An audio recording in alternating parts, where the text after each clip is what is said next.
Hello everybody! It's Jag time in Robb's garage. Jag time in Robb's garage.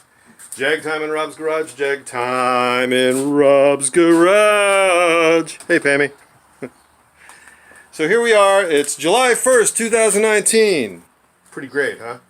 Yeah. Where does the time go? Recedes into the past in a linear fashion as we perceive it. That's my guess. Anyway. So in our last episode, the extended June 30th, what I've done is I've added the second V-brace on this one.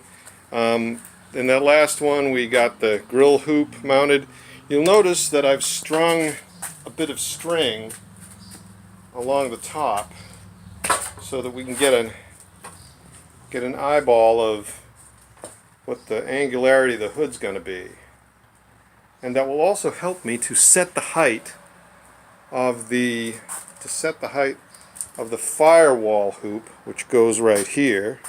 The firewall hoop that goes right here and is defined by this thing right here.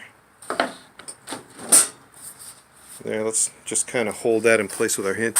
You will notice that it's short of the string, and it may very well be that. No, the reason it's short of the string is because the grill hoop is higher than it should be. But that doesn't really bother me much because the engine that's going in that thing, here, let's take a look at that because it's pretty badass. It's pretty great. Donor says open the door. We look out for the hole, don't fall in. Pull the hood. And then pop the hood open.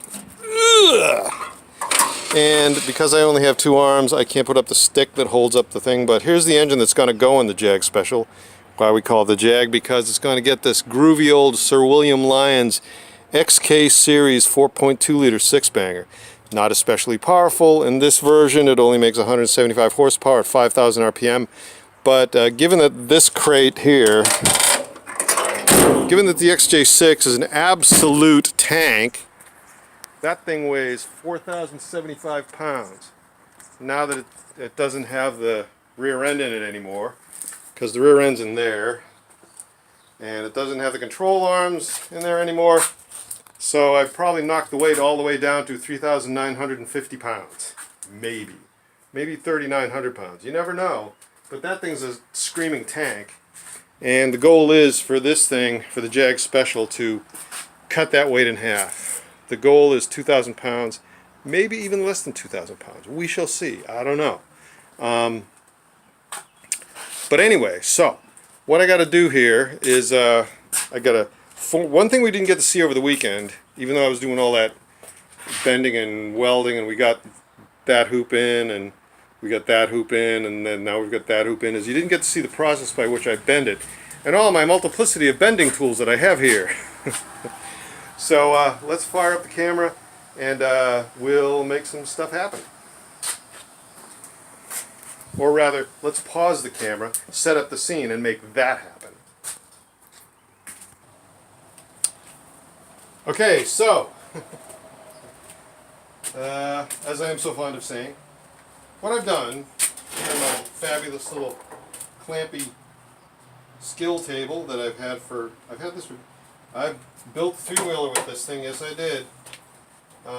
Anyway, what I've done is I've clamped the firewall template form in it, and I've marked the center line. This is about 40 inches wide, so I've marked it at 20. This piece here, I measured around the edge, and it's about from here to here, around the perimeter of it, it's about somewhere like 52 and a quarter. So I cut this to 60 inches because that made it easier for me to mark the middle of this. So I can apply the middle to right there. And then you'll notice if I go like this, right to here is about where the bend is going to be the best. So I'm going to just do, this is what I did, exactly what I did to make the cowl hoops for the three-wheeler. I just took the material and I sort of gave it a tweak like so. Whoops, a little too much of a tweak. Using my leg as a form.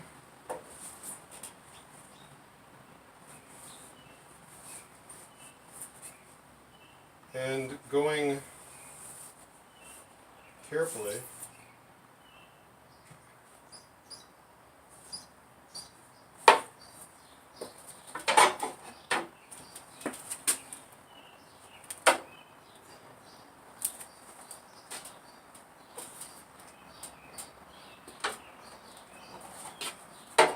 Then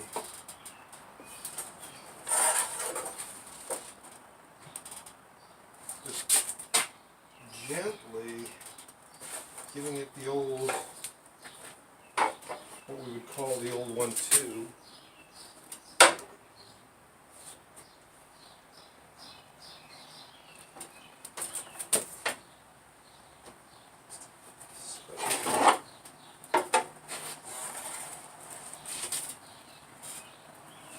See, I formed a whole lot of steel for that doesn't look too bad. So now, let's go in the other direction.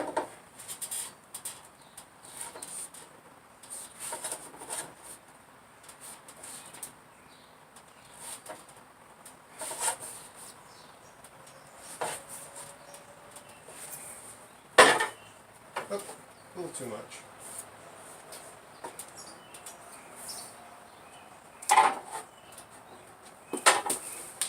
Eyeball.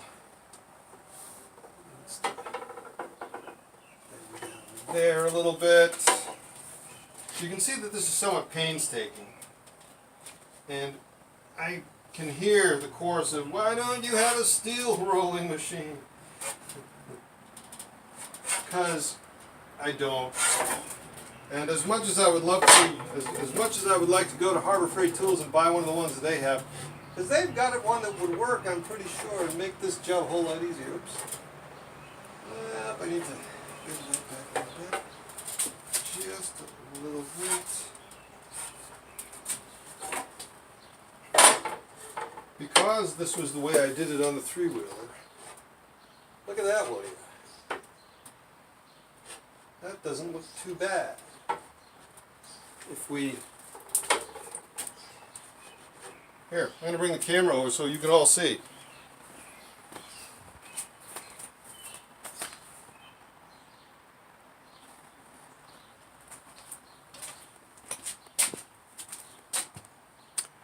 What I have done, my friends, is...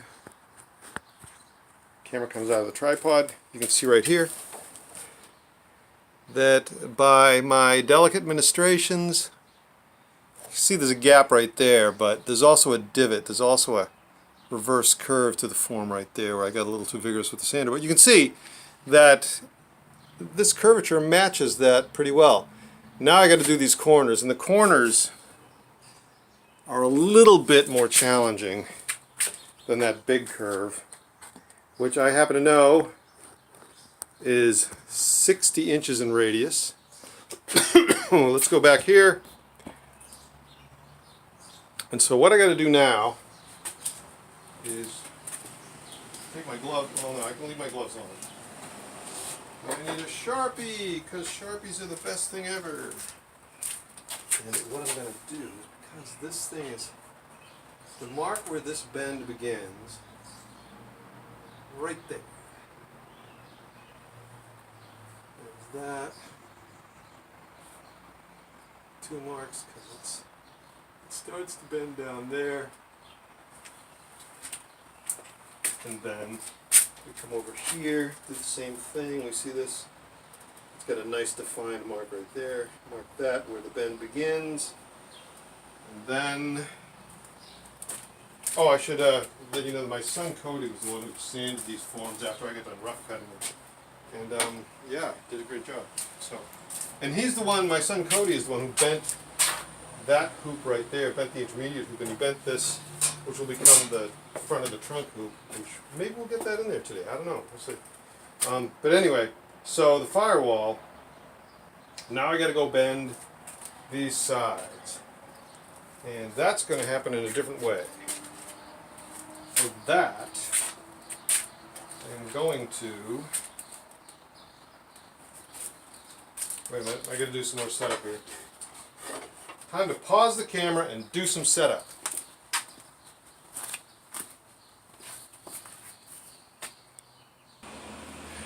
You can see I've added something to the bending table.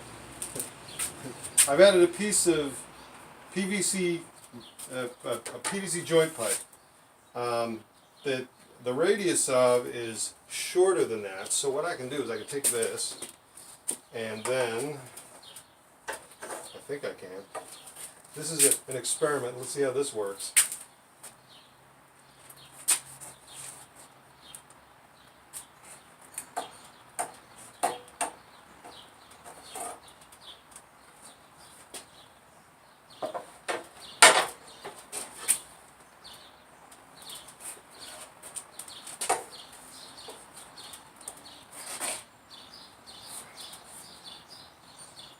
Said,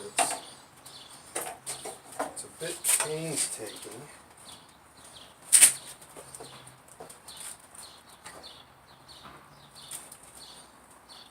but it can be done.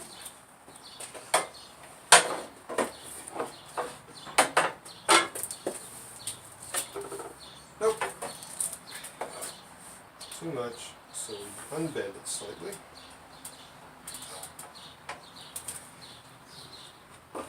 Back on.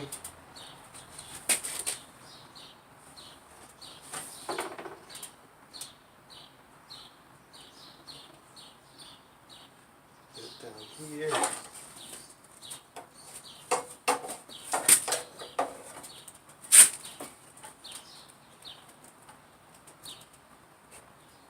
Oh, I'm not talking much, am I? You talk too much. Maybe.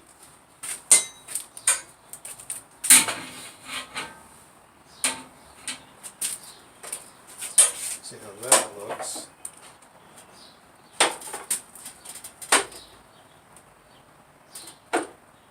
No. Not quite. Why don't you just get a metal rolling machine? Where's the fun in that? Oh, see now this right here. The curve looks really good. Although I've kind of closed up the...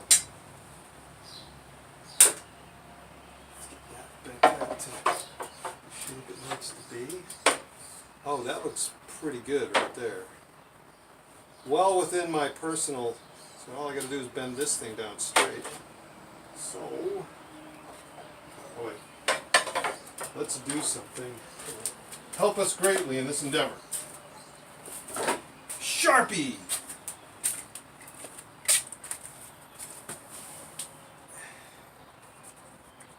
And with the Sharpie, I shall mark it here. Because that's where it's got to bend to get straight. I'll mark those there because that's always a good time. Take this, and put it right there. Put her there, pal. And then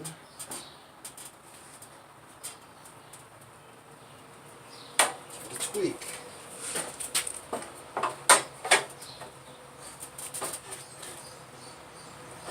And give it another tweak.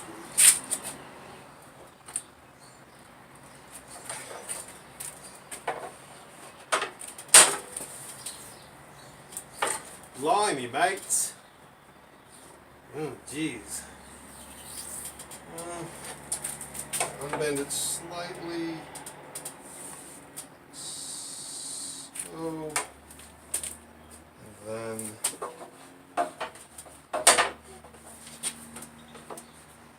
yeah, that's functionally perfect, but it needs to bend a little bit right after that. So let's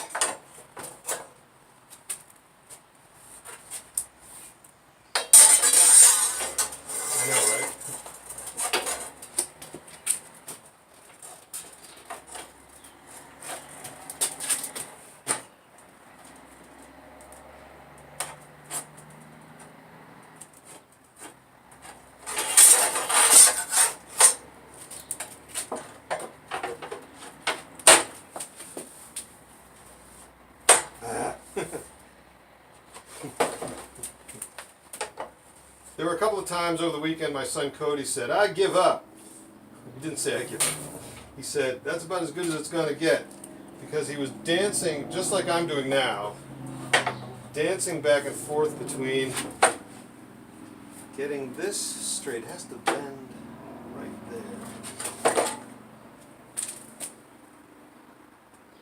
The knee is always a viable bending tool. Oh, that's not bad at all.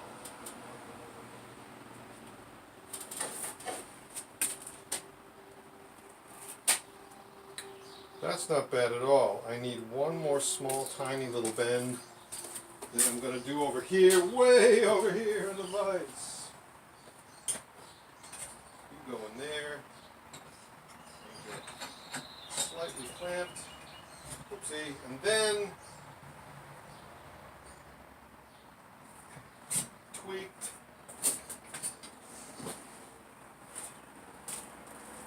Lordy Lord. And we line it up to the lines. And we smack it down into place. And we tell ourselves that we did a good job. Oh, wait. Nope.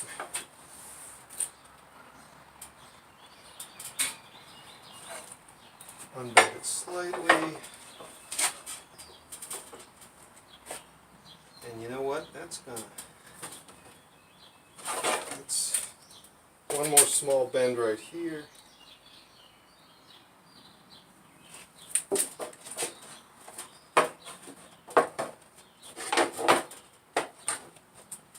And that looks about right.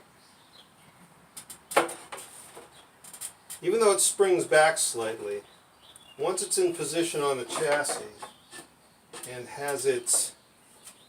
once it's in position on the chassis and it's inside these mounting tabs here, it will be held into the curvature that I want, which is exactly how I want it to be. So now I have to go and bend the other end of this thing, and then we'll put it in position. We'll see about getting it at the right height.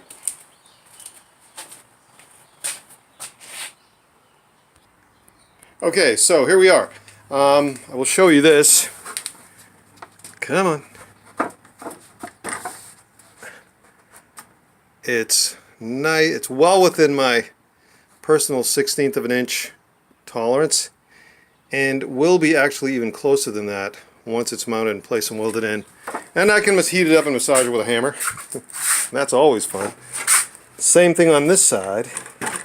Put it on the marks. Whoa, I'm dropping the camera, look out. Put it on the marks, and we see that the curvature is nicely mated to that, even though the springiness of the steel is pushing it away. Whoops. Can't even see what I'm trying to show you. But anyway,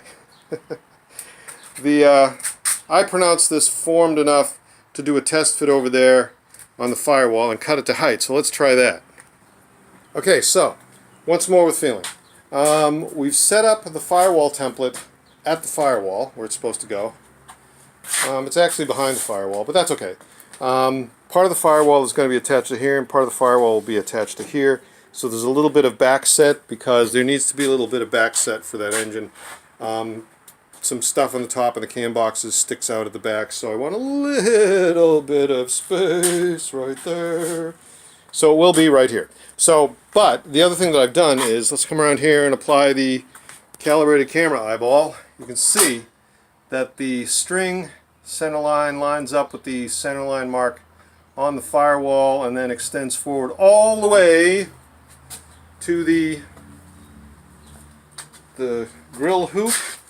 So now all I got to do is measure that distance right there, measure that space, and then cut the ends of this, cut it so that it's, or at least measure it and see how high it is. Space it up, and then mark it along the edges of the top frame rails. Mark it along the edges of the top frame rails. So I see where I got to cut this thing so it can mate to that successfully and be even. So let's set the camera up and make some of that happen. Whoops! I know. Single cameraman, single tripod, here we go. Ready? First of all, pause. It so happens I have been able to determine that there is a 3/8 distance there, and as you can see I've stacked up 3 1/8" steel plates, little bits of strap to attach to raise the bar up. And I've already marked the other side by the simple expedient of pressing it down onto the form at the marks and then taking the Sharpie and doing this. Boom. And so shall it be.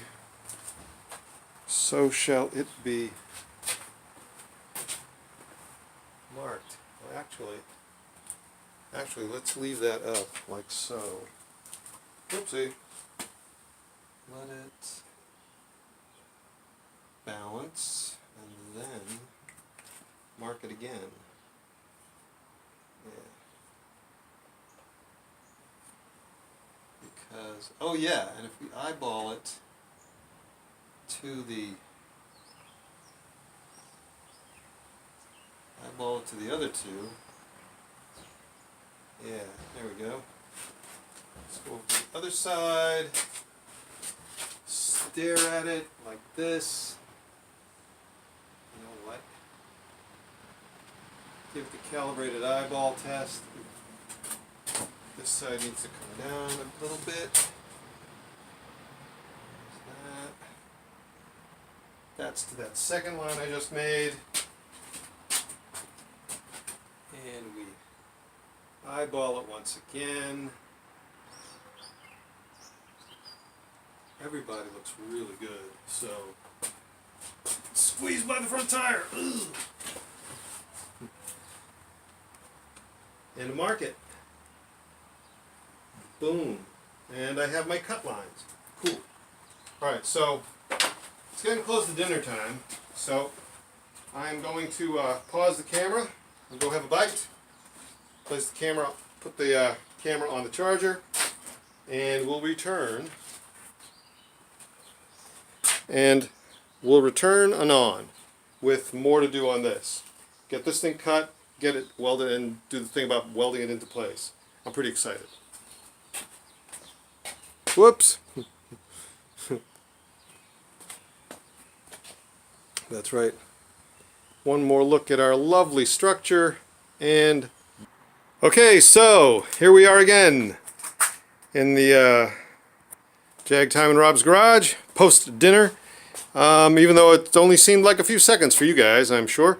What we have done is trimmed the firewall hoop and set it in place so that it is at its height as prescribed by the hood line reference string, and it looks pretty good right there, I think. Yes, it does. Plenty of room for that big old XK6 banger. Let's go over here and take a gander at how it looks in terms of its curvature. Yeah, that looks pretty good. I'm probably going to have to massage it down a bit in a couple of places. Ooh, wait a minute. That side looks a little bit different than that side in shape, doesn't it? So what I'm going to do is do some more eyeballing, and then before I get on with welding this thing, I'm going to see if I can massage this thing a little bit more. As I did with this, after I got it welded in place with the bracing, I was able to massage it and the dashboard hoop and make them coincident in shape and form, and I think that's what I need to do now. So let's pause the camera and get busy. Okay folks, we've made a slight adjustment. Whoa, smooth out that camera. That's right. We've made a slight adjustment in positioning. Oh, there's my sleeve. Here are my gloves. Let's squeeze past the tire once again. Yay! I'm getting thinner and thinner every time. Yeah, that's a thing. That's a real thing. That really happens. Welding sleeve, yay! Welding mask, even more yay! Let's, oops, put on some gloves so we don't burn our fingers more than we already have tonight. And then administer the coup de grace. Coup de grace. Ready, go!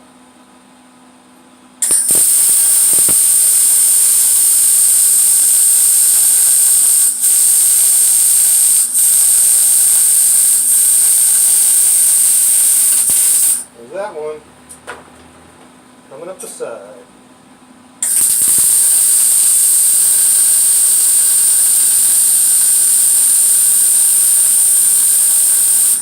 Oh, and I did have the presence of mind to not weld the clamp on there. Undo the clamp now. Let's get this side. Oops.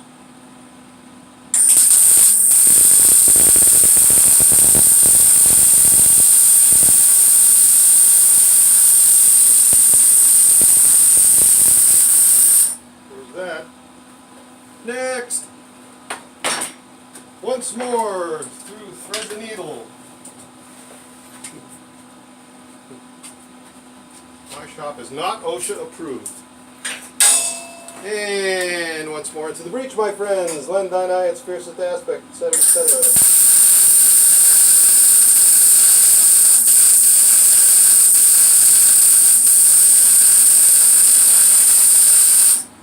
That. Off we go then. And here we are on this side. Oops.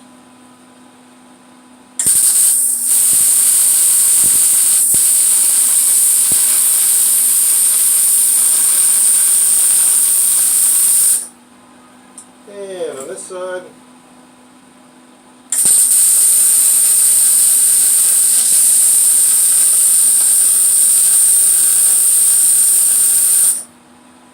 How about we fillet that on the inside? We love doing fillet welds. I'll do it from this side so you can see. Boom! Down in the hole.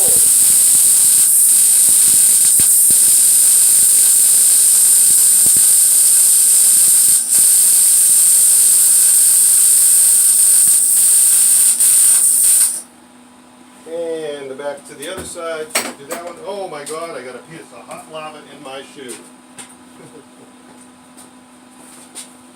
But at least I didn't burn my arms. Here we go. Once more with feeling. And there they go.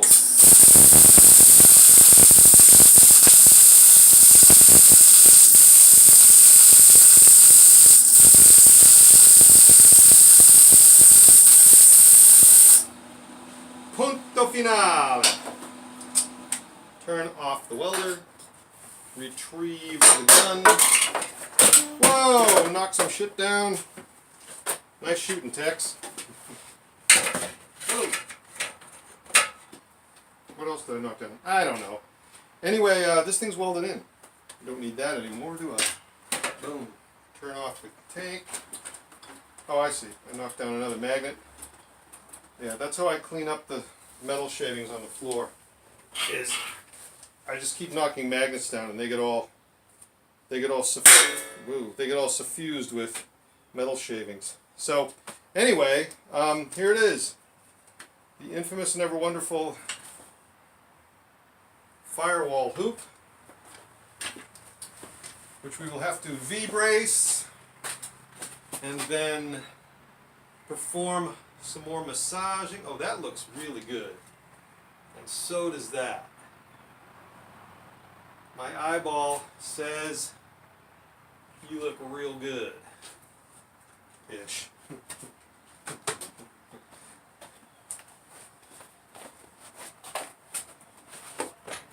And we don't need those anymore.